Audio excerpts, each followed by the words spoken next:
Good morning sir. Morning morning. কিরে বিশ্বু, তুই মাঝে দুদিন আসিসনি কেন? তুই আসিসনি বলে আমার ঘাড়ে পিঠে মালিশ করার লোক পাচ্ছি না। পিঠে কি ব্যথা! স্যার, আপনি মাঝে মাঝে যা পেটান, আমার পিঠেও তো খুব ব্যথা। এই ফাঁকিবাজ, পড়াশোনা না করলে তো পিটুনি খেতেই হবে। আজ তোদের সব বিষয় থেকে প্রশ্ন ধরবো বলেছিলাম, মনে আছে? ঠিক আছে, সবার আগে ইতিহাস থেকে ধরবো। সুকান্ত, তুই বল, পানিপথের যুদ্ধ কত সালে হয়েছিল? 1526 সালে স্যার, বাবর আর ইব্রাহিম লোদির মধ্যে। বেশ, এবার বিশ্বু বল, পানিপথের যুদ্ধ কেন হয়েছিল? স্যার, যুদ্ধ দুটো কারণে হয়, এক বেঞ্চে বসা নিয়ে আর 2 টিফিন খাওয়া নিয়ে। এই বদমাস, তোদের এই পড়িয়েছি আমি? যা পড়াই খাতায় লিখে রাখতে পারিস না? দে তোর খাতাটা দে, দেখি কি কি লিখেছিস।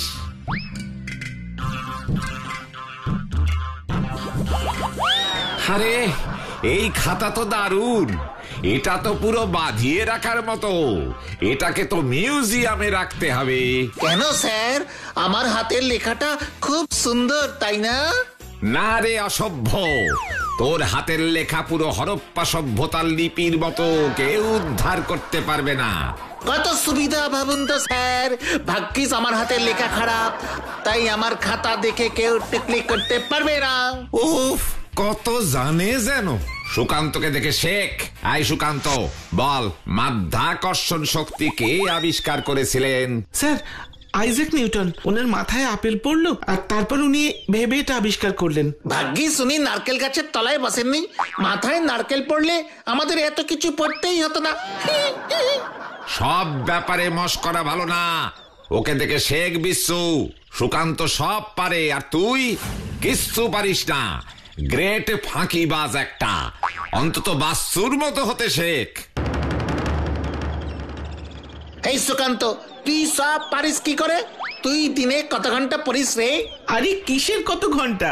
আমি বেশি পড়ি না রে। আমি এইসব জিনিস আমার দাদুর কাছ থেকে শিখেছি। এই তো দাদু কি স্কুল টিচার ছিল নাকি? আরে না না, উনি তো শুধুই দাদু, আমার একার দাদু না, সবার দাদু। কি ব্যাপার বলতো, কেসটা তো বুঝতে পারছি না। আমাদের যে খেলার মাঠটা আছে না, তার সামনে যে বড় বাড়িটা আছে, সেখানেই থাকেন দাদু। উনি আমাদের অনেক অনেক গল্প শোনান, আর সেই গল্প শুনেই আমার পড়া হয়ে যায়। আরে বাস, গল্প শুনেই পড়া। আমায় তাহলে তুই আজই ওই গল্প দাদুর কাছে নিয়ে চল।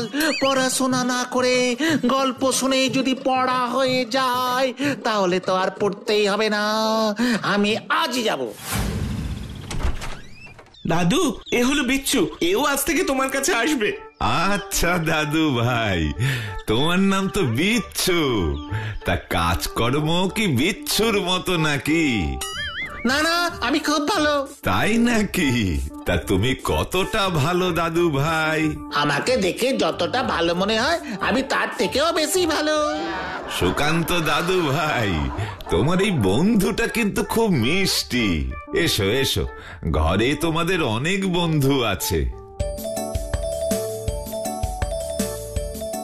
এই দেখো, তোমাদের একজন নতুন বন্ধু এসেছে। ওর নাম বিচ্ছু। ভারী মজার ছেলে। বসো বিচ্ছু, বসো। তা আমি কোথায় ছিলাম যেন? সম্রাট অশোক। ঠিক ঠিক। তারপর সম্রাট অশোক যুদ্ধ থামিয়ে সারা পৃথিবীতে শান্তির বাণী প্রচার করলেন বলে আমরা অশোককে মহামতি বলি। সম্রাট অশোক যুদ্ধ বন্ধ করেছিল বলেই মহামতি বলি? আমাদের পাড়ার শান্তিলাল কাকু পাড়ার কারোর সাথে ঝগড়া হলেই সে ঝগড়া থামিয়ে দেয়, তাকে কেন মহামতি বলি না?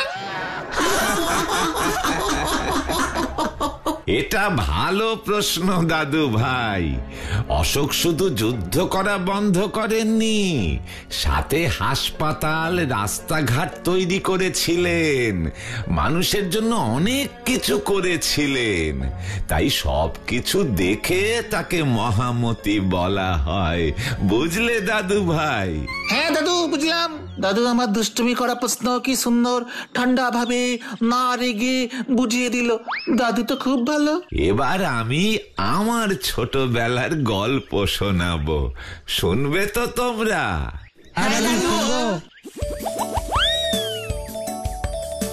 সবাই শুনবে নাকি কেউ কেউ শুনতে চাইছো না? না চাইলে বলো।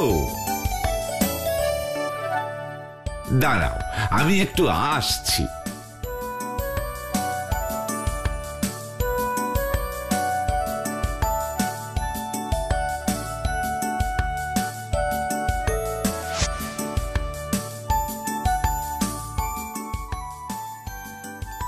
এই নাও দাদু ভাই, তুমি এটাই মনে মনে চাইছিলে, তাই না? আমি কিন্তু তোমাদের সবার মনের কথা বুঝি, ঠিক তো দাদু ভাই? একদম ঠিক দাদু, একদম ঠিক। এত দিন ঢিল মেরে মেরে আম পাড়তে হতো, আজ মনে মনে আম চাইলাম আর তুমি আম এনে দিলে। এই দেখো, কিছু কর্ম না করেই একটা ফল পেয়ে গেলে, এটাকেই বলে কর্মফল।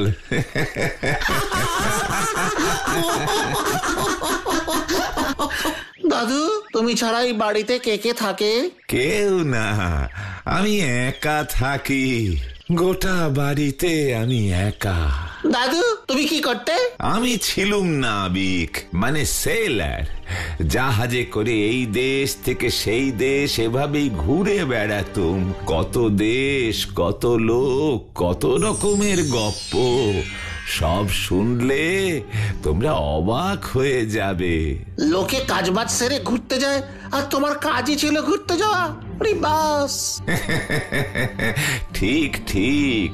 তবে এখনকার বাচ্চারা কি সুন্দর শীতের ছুটিতে, গরমের ছুটিতে ঘুরতে যায়। আমাদের ছোটবেলায় কি হতো জানো? ছুটি পড়লেই মা বাবা আমাদের ন্যাড়া করে দিত। কি রে বিচ্ছু, আজ বিকেলে তুই কোথায় ছিলিস রে? তোকে খেলার মাঠেও দেখলাম না, খাওয়ার দোকানেও দেখলাম না। এই দুই জায়গা ছাড়া তো তুই কোথাও যাওয়ার ছেলে নোস বাপু। আমি একটা স্পেশাল জায়গায় গেছিলাম। স্পেশাল জায়গা কোথায়? গল্প দাদুর কাছে গেছিলাম। কে গল্প দাদু? একদিন কোন গল্প দাদুর নাম শুনিনি তো। গল্প দাদু হচ্ছে স্পেশাল একজন দাদু। ওই যে খেলার মাঠটা আছে না, ওটার সামনে যে হলুদ রঙের 3তলা বাড়িটা আছে, ওখানে গল্প দাদু থাকেন। ও আচ্ছা। দাদুর কাছে গল্প শুনেই অল্প অল্প করে সব পড়া হয়ে যাবে। দাদু ছিল জাহাজের নাবিক, আর ওই বাড়িতে দাদু একা থাকে, পুরো একা। দাদুর কাছ থেকে যা যা জ্ঞান পেলাম না, শুনলে তোমরাও অজ্ঞান হয়ে যাবে। ও বাবা, বিচ্ছুবাবু জ্ঞানের কথা বলছেন। এবার তো আমার অজ্ঞান হওয়ারই কথা। তা কি শিখলি আজ? দাদু বলেছেন মনটাকে খোলা জানালার মতো করতে হবে, চারপাশে জ্ঞানের ভান্ডার, সেটা থেকে জ্ঞান সঞ্চয় করতে হবে। আজ আমি আম গাছের দিকে তাকিয়েছি আর সঙ্গে সঙ্গে আম সঞ্চয় করে ফেলেছি। বুঝতে পারলে? বুঝলাম সবই। নতুন জায়গায় গেলি, আনন্দ করলি, ওদিকে আমাকেও বললি না। চারপাশকে মন খুলে দেখ, মন ভালো হয়ে যাবে। মনটাকে খুলে রাখলেই তো হয় না, বইটাকেও খুলতে হয়। সেটা কবে করবি? চুপ করে বসে পড় এখন। থাকবো না বদ্ধ করে, দেখবো এবার জগৎটাকে। ফাজলামি হচ্ছে সব ব্যাপারে। যা ঘরে যা। ফাঁকি মারার জন্য ওর অজুহাতের অভাব হয় না। যা ঘরে যা এখন। এই বাচ্চু, তুইও যা। দাদুকে ফচকেমি করে কিছু বললেও দাদু ঠান্ডা ভাবেই কি সুন্দর বুঝিয়ে দেয়, একদম রাগে না। আর ওদিকে ওই বাটুল্লা গাট্টা মেরে মাথাটা ফুলিয়ে পুরো ফুলকুলুচি বানিয়ে দিল। আমি আর এখানে থাকবো না, আমি বাটুল্লার সাথেই থাকবো না। আমি দাদুর কাছেই চলে যাব, আজই যাব, এক্ষুনি যাব।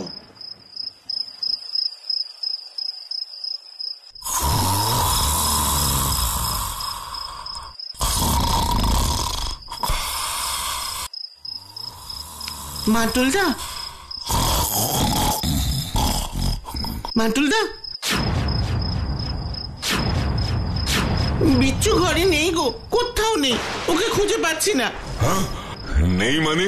বিচ্ছু যাবে কোথায়? যত বাথরুম টাথরুম ভালো করে দেখি। জানো মাটুলদা, আমার মনে হচ্ছে তোমার কাছ থেকে বকুনি খেয়েও খুব রাগ করেছে, তাই। ও, রাগ করে বেরিয়ে গেছে। ছেলেটাকে মনে হচ্ছে একটু বেশি ঝাড় দিয়ে ফেলেছি। চল বাচ্চু, বিচ্ছুকে খুঁজতে হবে। চলো মাটুলদা।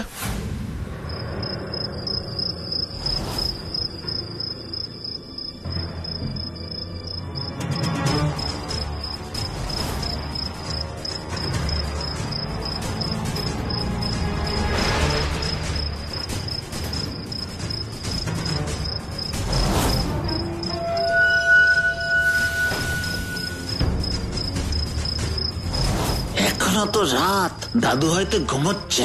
কি করি এখন? দেখি অন্য দিক দিয়ে দাদুর ঘরে যাওয়া যায় কিনা।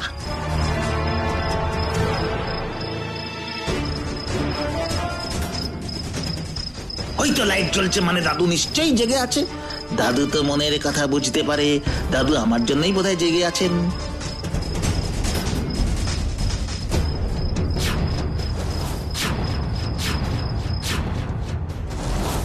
এই দেখ বুড়ো, তোকে আগেও পই পই করে বলেছি কাগজে সই করে দে।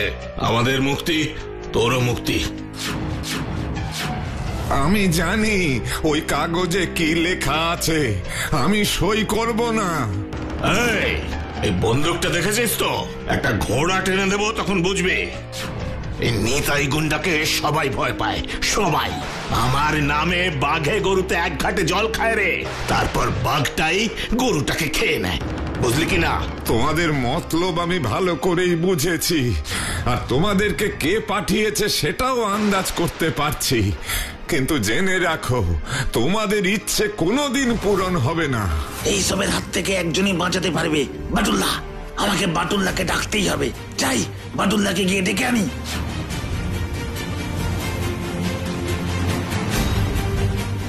বিচ্ছু, কোথায় তুই? বিচ্ছু, বিচ্ছু, কোথায় তুই? তোর জন্য কাটলেট কিনেছি। এই বিচ্ছু।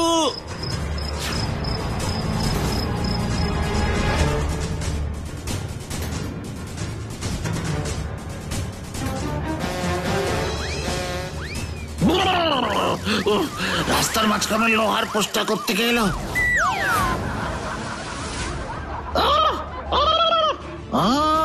বাটুল্লাহ, তুমি? আমি তো তোমাকে খুঁজছিলাম। আরে, আমরা তো তোকেই খুঁজছিলাম। তুই আমায় খুঁজছিলি কেন? আমি কেমন একটা বিপদের গন্ধ পাচ্ছি। তোমাদের যে গল্প দাদুর কথা বলেছিলাম, তার খুব বিপদ। আমি দাদুর বাড়িতে গিয়ে দেখি দাদুর হাত পা চেয়ারের সাথে বাঁধা, আর দাদুর মাথায় বন্দুক টেকিয়ে লোকজন দাঁড়িয়ে আছে। হ্যাঁ, চল চল বাচ্চু বিচ্ছু, চল শিগগির চল। শিগগিরই চলো বাটুল্লাহ। দেখো, তোমরা ইয়াং ছেলে, এসব কেন করছো? তোমরা কোথায় দেশের দশের জন্য সেবা করবে? এই দেখ বুড়ো, বেশি জ্ঞান দিতে আসবি না, চুপচাপ সইটা করে দে। তোকে বাঁচানোর জন্য কেউ কিন্তু এখানে আসবে না।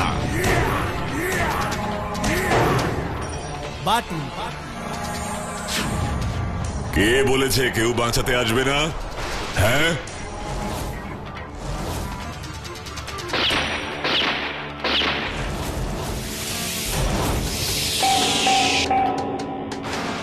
আজ তোদের একদিন কি আমার একদিন।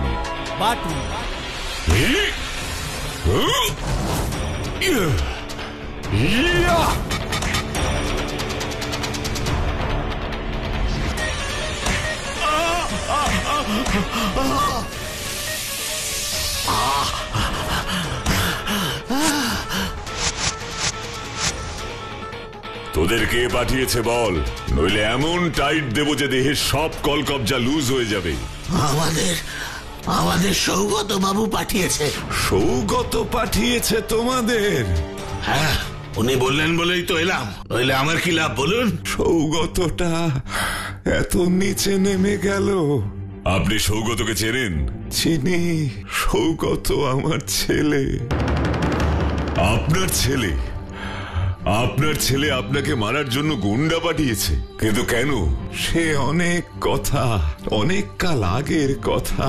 আমার ছেলে সৌগত খুব ভালো ছেলে ছিল, তারপর দুষ্টু লোকের পাল্লায় পড়ে দিন দিন খারাপ হয়ে গেল। আমার ছিল জাহাজের চাকরি, সারাক্ষণ নজরে রাখা যেত না। ওর নজরে ছিল এই বাড়ি। তোকে পই পই করে বললাম পড়াশুনোটা মন দিয়ে করলি না। এখন কি সব আবল তাবল কাজে টাকা পয়সা ধ্বংস করছিস? ধ্বংস করছি, বেশ করছি। আমার যা খুশি তাই করব। তোমায় আগেও বলেছি বাবা, এই বাড়ি আমার নামে লিখে দাও। এই বাড়িটা কিন্তু আমার চাই। না, দেব না। আমি জানি তুই বাজে লোকেদের সাথে মিশে বাজে দিকে চলে গেছিস। তোকে আমার ছেলে বলে ভাবতেও লজ্জা হয়। তুই এই বাড়িটাকে বাজে কাজে ব্যবহার করবি, আমি থাকতে তা হতে দেব না। আচ্ছা, তুমি থাকলে হতে দেবে না? আর তুমি না থাকলে, হ্যাঁ? তুমি যদি আর না থাকো তখন বাড়িটাও তো আমার হয়ে যাবে, কি তাই তো? আমি তোমাকেই সরিয়ে দেব।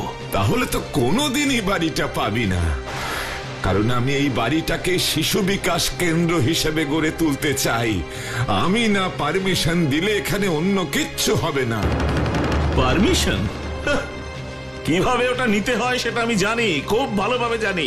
তোমায় বলে দিলাম বাবা, যেভাবে হোক বাড়িটা কিন্তু আমার চাই চাই। ও, এই ব্যাপার। তা আপনি এতদিন আমাদের জানাননি কেন? আমি থাকতে তো এসব হতে দেব না। আসলে আমি একা মানুষ, বাচ্চা কাচ্চা নিয়ে থাকতে ভালোবাসি, তাই কাউকে বিব্রত করতে চাইনি। তা আপনি এই বাড়িটা দিচ্ছেন না কেন? আমি জানি সৌগত বাড়িটাকে ভুল কাজে ব্যবহার করবে, আর আমি থাকতে তা হবে না। আমি চাই এই বাড়িটা শিশু বিকাশ কেন্দ্র হয়ে উঠুক।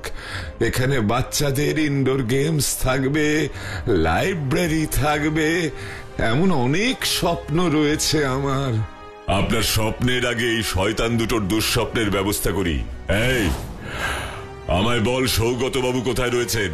উনি এতদিন বাইরে বাইরে পালিয়ে বেরিয়েছেন, এখন এখানে এসে ওই জঙ্গলের মধ্যে যে পোড়ো বাড়িটা রয়েছে সেখানে আস্তানা গেড়েছেন। ওখানে গেলেই আপনি সৌগত বাবুকে পেয়ে যাবেন। এবার আমাদের ছেড়ে দিন, সবই তো বলে দিলাম। তোদের তো ছেড়ে দেবই, কিন্তু পুলিশের হাতে ছাড়বো।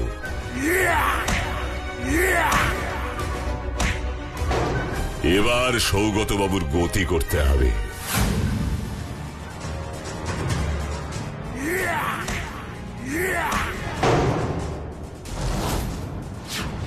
এই কে তুই?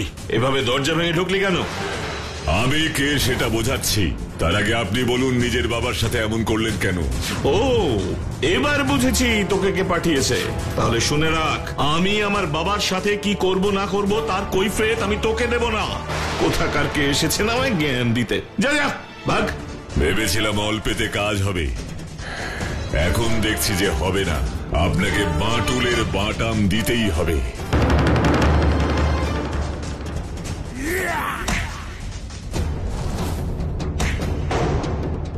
অফিসার, যারা সম্পত্তির লোভে নিজের বাবার সাথে এমন করে তাদের আপনি এমন শাস্তির ব্যবস্থা করুন যাতে তা দৃষ্টান্ত হয়ে থাকে।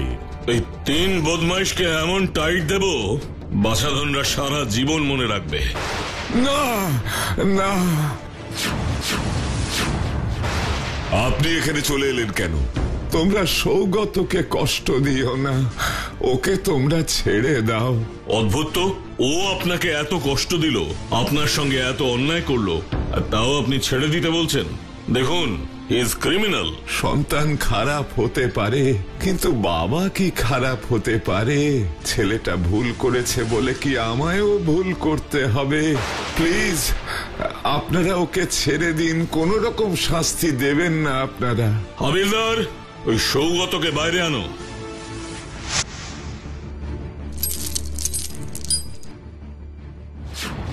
বাবা, বাবা, আমি এত খারাপ কাজ করবার পরেও তুমি আমার সাথে এমন করলে। আমি সত্যি তোমাকে ভুল বুঝেছিলাম। আমি বাজে সঙ্গে পড়ে তোমার উপর অনেক অন্যায় করেছি। আমায় ক্ষমা করে দাও বাবা, আমায় ক্ষমা করে দাও। বাবারা তো সন্তানকে ক্ষমাই করে দেয়, কিন্তু সন্তান নিজের দোষ বুঝে নিজেকে বদলালে তবেই বাবারা খুশি হয়। সম্পত্তির পেশায় যে ভুল আমি করেছি তার করব না বাবা। আমি এই বাটুল বাবু, দারোগা বাবু আর তোমার সামনে দাঁড়িয়ে কথা দিচ্ছি, আমি এবার থেকে বাকি জীবনটা সৎভাবেই কাটাবো বাবা। যতদিন বাঁচবো সৎভাবেই উপার্জন করব। দেখলে তো সৌগত, বাবা মার চেয়ে বড় সম্পত্তি আর হয় না। এত খারাপ কাজ করার পরেও তোমার যখন কৃতকর্মের ফল ভোগ করার কথা, তখনও উনি তোমায় বাঁচালেন। আমি আসছি বাবা, তুমি ভালো থেকো, আর তোমার এই বাড়ি নিয়ে তুমি যা ইচ্ছে করো, আমার কোনো আপত্তি নেই। আমি চললাম। আজ থেকে কিশলয় শিশু বিকাশ কেন্দ্রের যাত্রা শুরু হলো। এখানে বাচ্চাদের পছন্দের হরেক রকম জিনিস বাচ্চারা উপভোগ করতে পারবে। এখানে লাইব্রেরি থেকে শুরু করে ইনডোর গেমসের ব্যবস্থাও আছে। আপনার মতন মানুষেরাই সমাজের গর্ব। আপনার ও আপনার এই শিশু বিকাশ কেন্দ্রের নাম চারিদিকে ছড়িয়ে পড়ুক, কি তাই না?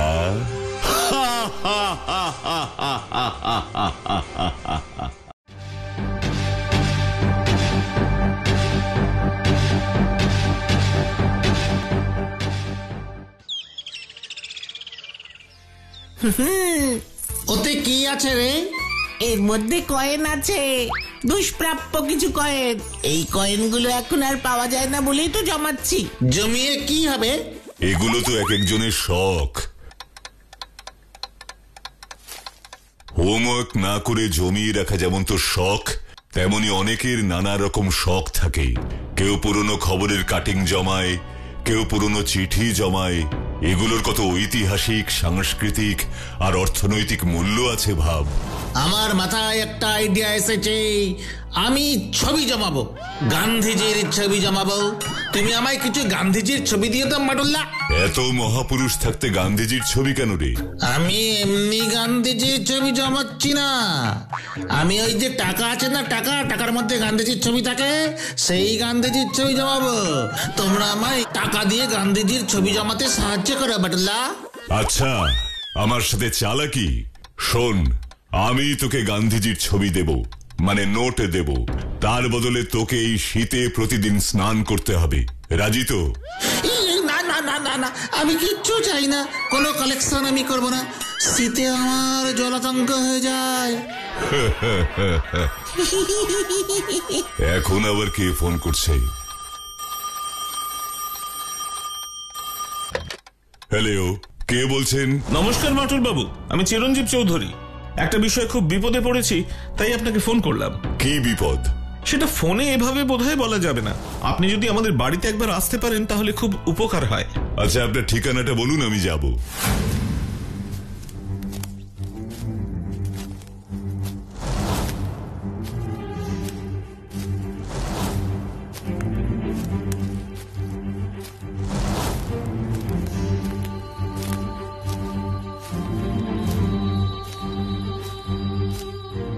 আপনি এসেছেন, এটাই অনেক। না না, মানুষের পাশে দাঁড়ানোই তো আমার কর্তব্য। আপনার সমস্যার কথায় আসছি, তার আগে আপনার সাথে একটু পরিচয় করে নেওয়া দরকার। আপনি কি করেন? করি না, করতাম। আমি শিক্ষকতা করতাম, বর্তমানে অবসর নিয়েছি। এখন বাড়িতে বসেই কিছু ছাত্রছাত্রী পড়াই। আচ্ছা আচ্ছা, এবার সমস্যায় আসা যাক। বলুন, সমস্যাটা কি? আসলে দিন দুয়েক আগে আমার কাছে একটা ফোন আসে, হুমকি ফোন।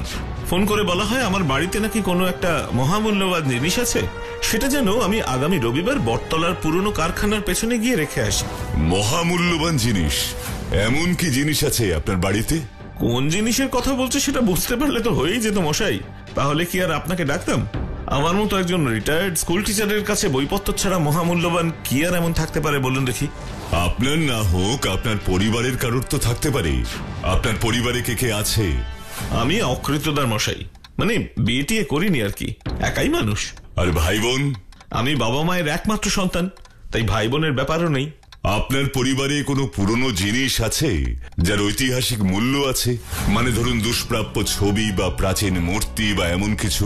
দেখুন, আমার বাবার এসব শখ কোশমিন কালেও ছিল বলে শুনিনি, তবে আমার দাদুর জমানো কিছু জিনিস থাকতে পারে। আপনার দাদুর নাম কি? কি করতেন উনি?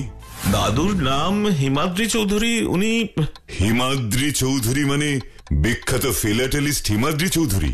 মানে বুঝলাম না সঠিক। আমি বলছি বিখ্যাত স্ট্যাম্প কালেক্টর হিমাদ্রি চৌধুরী আপনার দাদু। ওনার নাম কে না জানি। ওনার স্ট্যাম্প কালেক্টিং ছিল দেখার মতো। স্ট্যাম্প? ও হ্যাঁ হ্যাঁ হ্যাঁ, দাদুর এমন স্ট্যাম্প জমানোর শখ ছিল। আমাদের বাড়িতে কিন্তু দাদুর একটা বড় স্ট্যাম্পের বই আছে, মানে দাদুর কালেকশন আর কি। আমি দেখেছিলাম একবার ছোটবেলায়। বলেন কি? দেখান দেখি।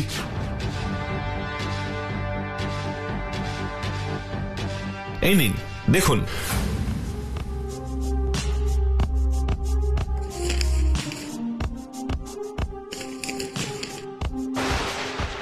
এ তো মহামূল্যবান জিনিস মশাই।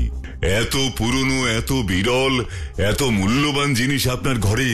আমি নিশ্চিত যে বা যারা ফোন করেছিল তারা এটার খোঁজ জানে। তারা এটার জন্যই আপনার কাছে হুমকি ফোন করেছিল। মানে আপনি নিশ্চিত এটাই সেই মহামূল্যবান জিনিস? হ্যাঁ, আমি নিশ্চিত। আপনি এক কাজ করুন, এটাকে খুব সুরক্ষিত জায়গায় রেখে দিন, কোনোভাবেই যেন কেউ এর খোঁজ না পায়। আমি আগামী রবিবার পুরনো কারখানার পেছনে যাব, গিয়ে যারা এসব হাতানোর চেষ্টা করছে তাদের শায়েস্তা করে আসবো। ধন্যবাদ বাটুল, ধন্যবাদ। কিভাবে যে আপনাকে ধন্যবাদ জানাবো। কাজ এখনো হয়নি চিরঞ্জীব বাবু। যারা স্ট্যাম্পের বইটা নিতে চাইছে তাদের আমি স্ট্যাম্প আউট করে দেব, চিন্তা করবেন না। আজ তাহলে আসি। আসুন বাটুল।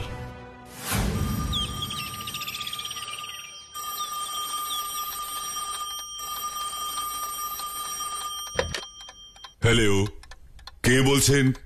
নমস্কার বাটুল বাবু, আমি উপেন দারোগা বাবু বলছি।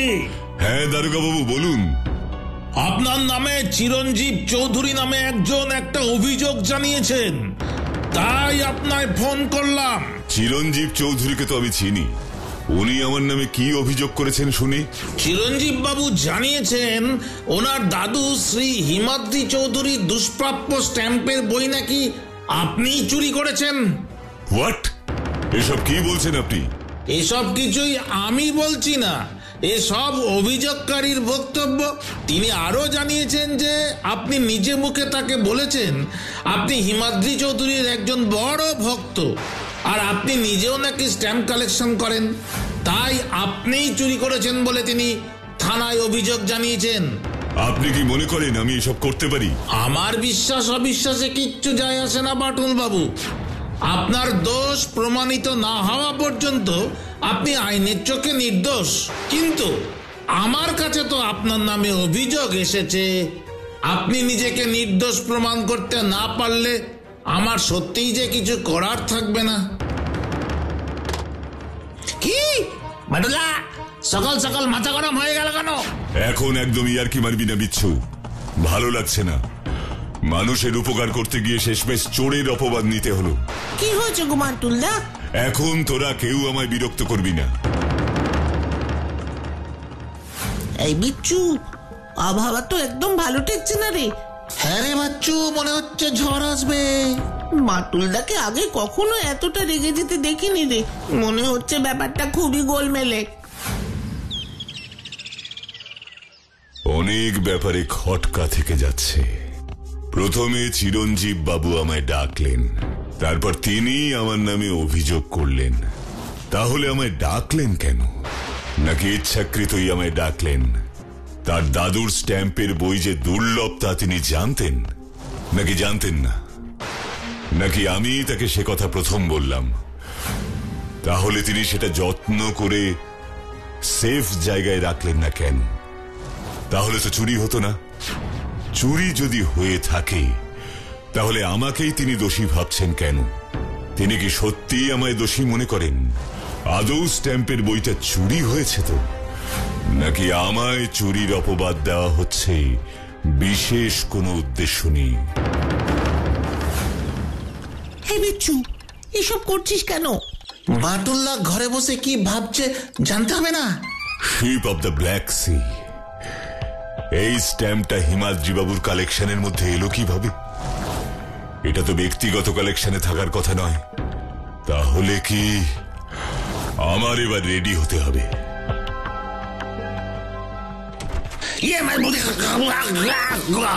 কি হলো, পড়ে গেলি কেন? কি করছিলি তোরা? আমরা মানে ওই আর কি। আসলে আমরা খেলছিলাম বাটুল্লা যে দরজায় কতক্ষণ মাথা ঠেকিয়ে রাখা যায়। তুমি দরজা খুলে দিলে আর পড়ে গেলাম। এ আবার কি আজব খেলা? তো যাক গে, আমি বেরোচ্ছি, পরে কথা হবে। তুমি কোথায় যাচ্ছ গো বাটুলদা? আপাতত সিটি মিউজিয়ামে যাচ্ছি। আমিও যাব বাটুল্লা, আমাদের দুজনকে নিয়ে যাও। তোরা ঘরে থাক, পড়াশুনো কর। আমার ব্যাপারটা আমায় বুঝতে দে। বাটুলদা আমাদের না নিয়েই মিউজিয়ামে চলে যাচ্ছে। তুই আর আমি পিছু পিছু যাই, চ যাবি নাকি? না রে বাবা, থাক। বাটুলদা মানা করেছে যখন শুনি। কিন্তু বাটুল্লা মিউজিয়ামে যাচ্ছে কেন বলতো? দেখ, তোর মতো দুষ্ট ছেলেকে যদি ওখানে রেখে আসা যায় তার ব্যবস্থা করতে গেছে বোধহয়। কিন্তু বাটুলদা মিউজিয়ামে যাচ্ছে কেন বলতো? দেখ, তোর মতো দুষ্ট ছেলেকে যদি ওখানে রেখে আসা যায় তার ব্যবস্থা করতে গেছে বোধহয়।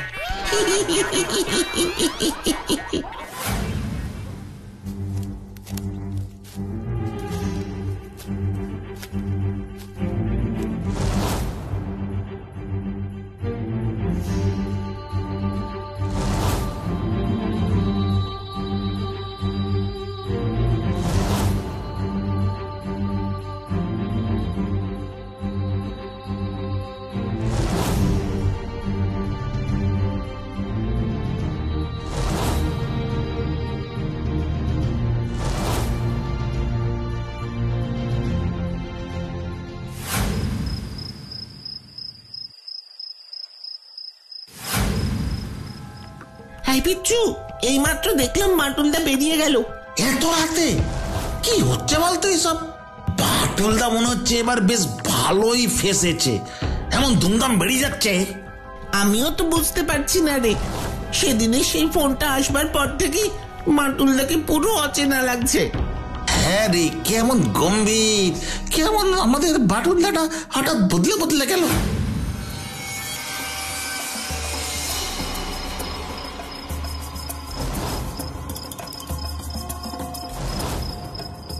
দুটো মানুষের ছায়া দেখা যাচ্ছে, কিন্তু চিরঞ্জীব বাবু তো বলেছিলেন তিনি একা থাকেন, স্ত্রী সন্তান কেউ নেই। তাহলে ঘরে কে এলো? ব্যাপারটা তো খতিয়ে দেখতে হচ্ছে।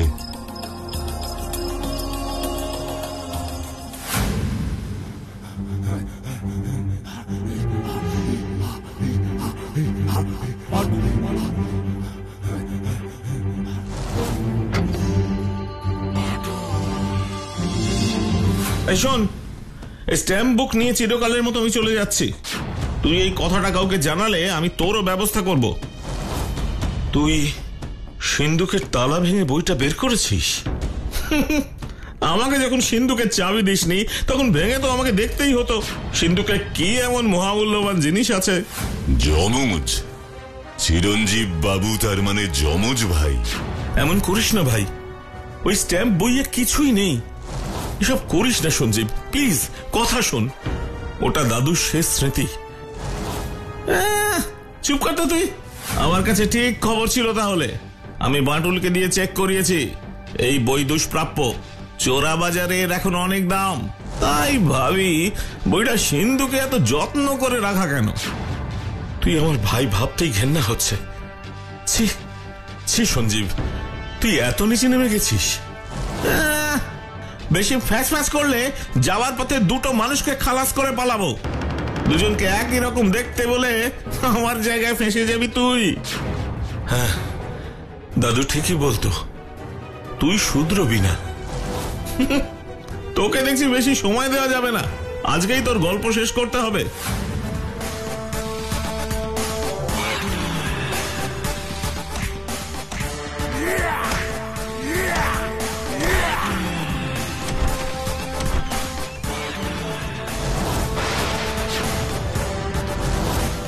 গল্প তো আপনার শেষ হয়ে গেছে নকল চিরঞ্জীব বাবু ওরফে সঞ্জীব বাবু। এবার গল্পটা আমি লিখব আমার মতো করে। আমার গল্পে খারাপ লোকেদের কি হাল হয় জানেন তো? বন্দুক কিন্তু আমার হাতে আছে বাটুল, একদম চালাকি করবে না।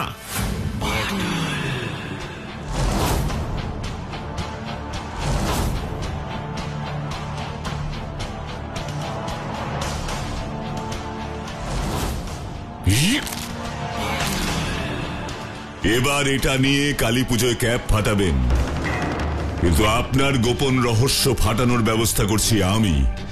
বাকিটা গারদে ঢুকে শুনবেন।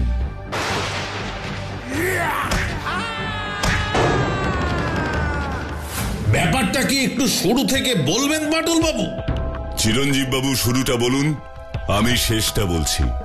আসলে আমরা হলাম যমজ ভাই। আমি চিরঞ্জীব আর ও সঞ্জীব। ও ছোট থেকে খারাপ লোকদের সঙ্গে মিশে একটু ভুল পথে চলে গিয়েছিল, তারপর একসময় বাড়ি ছেড়ে পালিয়ে যায়। বহুদিন দেখা পাইনি। শেষে শুনেছিলাম ও নাকি কোনো ব্যাংক ডাকাতির কেসে ফেরার। পুলিশ ওকে খুঁজছে। তা সেই ভাই হঠাৎ ফিরে এলো কেন? আসলে ওর খুব টাকার দরকার হয়ে পড়েছিল, তাই এসে আমায় নানা রকমের হুমকি দিতে থাকে।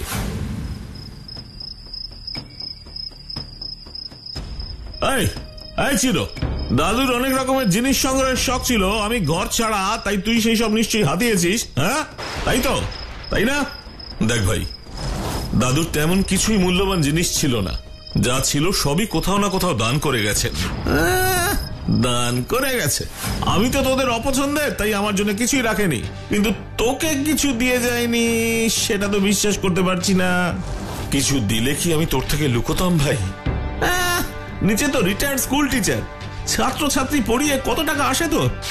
দাদুর সম্পত্তি বেচেই নিশ্চয়ই চলে। সেই সঞ্জু, তুই কোথায় নেমে গেছিস? কিছু বলার নেই। কিছুই তো বলার থাকবে না, তুই না বললে আমি খুঁজে নিতে জানি।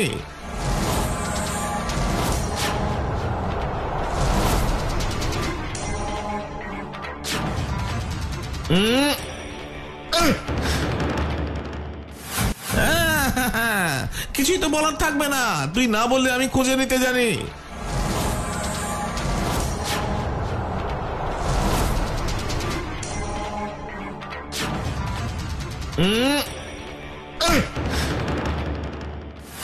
বাকিটা আমি বলছি।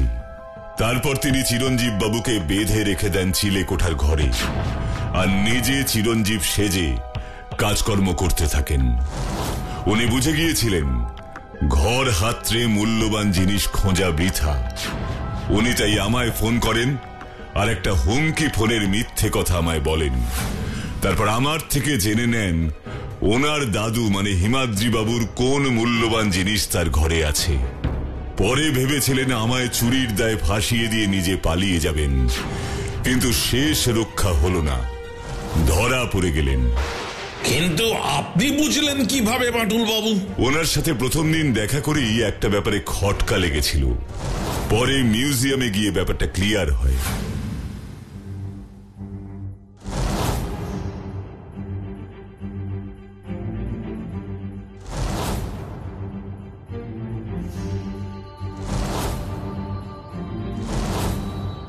তা আপনি এই মিউজিয়ামের কিউরেটর, তাই তো? আপনি কত বছর ধরে এখানে আছেন? তা প্রায় 40 বছর তো হয়ে গেল। আপনার ওই শিপ অফ ব্ল্যাক সি নামক স্ট্যাম্পটা আপনারা কোত্থেকে পেলেন? ওটা তো ফিলাটেলিস্ট হিমাদ্রি চৌধুরী আমাদের দিয়েছিলেন। কিন্তু আমি তো ওনার বাড়িতেও এমন একটা স্ট্যাম্প দেখেছি। আপনি বোধহয় পুরোটা জানেন না। শুনুন, হিমাদ্রি বাবু তার সংগ্রহে থাকা সমস্ত স্ট্যাম্প এই মিউজিয়ামে দান করে গিয়েছিলেন, আর নিজের কাছে রেখেছিলেন একটা রেপ্লিকা। তার সংগ্রহে আপনি যে স্ট্যাম্প দেখেছেন তার সবটাই রেপ্লিকা, কোনোটাই আসল নয়। স্ট্যাম্পগুলো যে আসল স্ট্যাম্পের রেপ্লিকা মানে নকল, সেটা না জেনেই সঞ্জীব বাবু সেগুলো চুরি করতে চেয়েছিলেন। কিন্তু এক্ষেত্রে আসল কৃতিত্ব দেওয়া উচিত চিরঞ্জীব বাবুকেই, কারণ তিনি জানতেন তাদের বাড়িতে থাকা তার দাদুর স্মৃতি ওই স্ট্যাম্পের রেপ্লিকা বুকটা সঞ্জীবের হাতে পড়লে নষ্ট হবে। ওদিকে সিন্ধুকের তালা ভেঙে যখন ওই চিরঞ্জীব বাবু একটা স্ট্যাম্পের বই দেখেন, তখন সেটার মূল্য বুঝতেই পারেননি। ভেবেছিলেন ওনার দাদু বুঝি মূল্যবান কোনো প্রাচীন মূর্তি বা পাথর বা ধন সম্পদ রেখে। চিরঞ্জীব বাবুকে কিন্তু আমাদের প্রশংসাই করা উচিত, তিনি কিন্তু অনেক কষ্ট সহ্য করেছেন। না না, আমি তেমন কিছুই করিনি।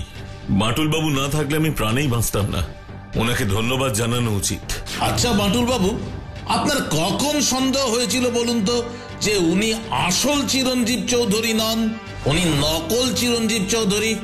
ছোটখাটো খটকা তো ছিলই। যেমন উনি বলেছিলেন উনি ছাত্রছাত্রী পড়ান। আমি ওনার বাড়িতে নজর রেখে কখনো কোনো ছাত্রছাত্রীকে ওনার বাড়িতে যেতেও দেখিনি। তবে আসল খটকা লাগে যখন দেখি উনি ফিলাটেলিস্ট কথাটার মানে জানেন না, আমায় বলে দিতে হয়েছিল। দাদুর নাম হিমাদ্রি চৌধুরী, উনি হিমাদ্রি চৌধুরী মানে বিখ্যাত ফিলাটেলিস্ট হিমাদ্রি চৌধুরী। মানে বুঝলাম না সঠিক। আমি বলছি বিখ্যাত স্ট্যাম্প কালেক্টর হিমাদ্রি চৌধুরী আপনার দাদু। ওনার নাম কে না জানে। ওনার স্ট্যাম্প কালেক্টিং ছিল দেখার মতো। স্ট্যাম্প? ও হ্যাঁ হ্যাঁ, দাদুর এমন স্ট্যাম্প জমানোর শখ ছিল। একজন রিটায়ার্ড স্কুল শিক্ষকের ফিলাটেলিস্ট কথাটার মানে না জানা বেশ অস্বাভাবিক বই কি। কারণ ফিলাটেলিস্ট কথার অর্থ হলো স্ট্যাম্প কালেক্টর, যিনি নিজে খোদ শিক্ষক ছিলেন, যার দাদু ফিলাটেলিস্ট ছিলেন। তার এই মানে না জানাটাই আমায় অবাক করেছিল।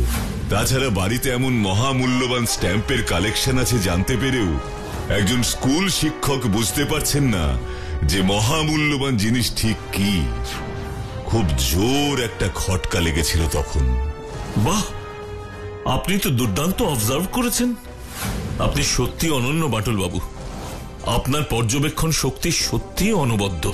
অপরাধী যতই চালাক হোক না কেন, কোনো না কোনো ভুল সে করবেই, আর সেই ভুলের পিছু নিয়ে আমি পৌঁছে যাব তার কাছে।